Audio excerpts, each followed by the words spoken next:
Épître de Jacques, chapitre 3.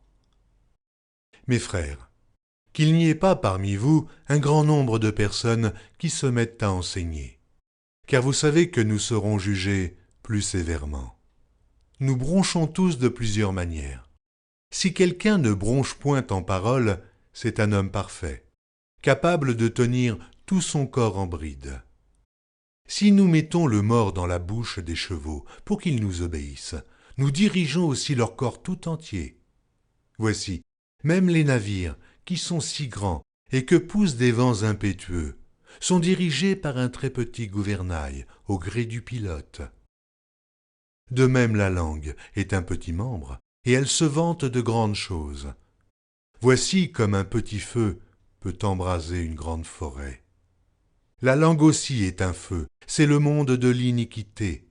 La langue est placée parmi nos membres, souillant tout le corps, et enflammant le cours de la vie, étant elle-même enflammée par la géhenne.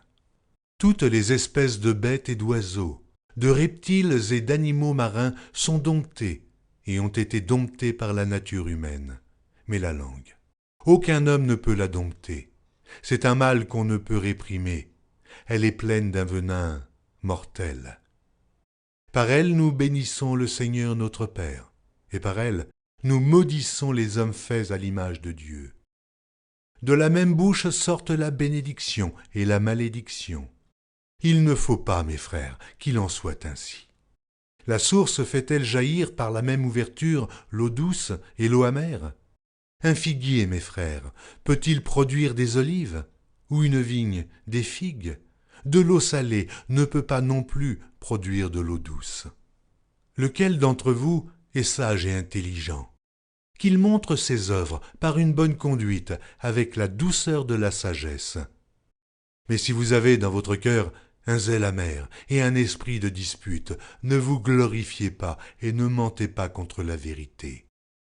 Cette sagesse n'est point celle qui vient d'en haut, mais elle est terrestre, charnelle, diabolique. Car là où il y a un zèle amer et un esprit de dispute, il y a du désordre et toutes sortes de mauvaises actions.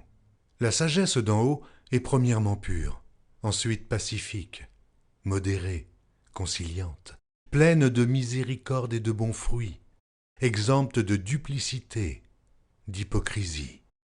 Le fruit de la justice est semé dans la paix par ceux qui recherchent la paix.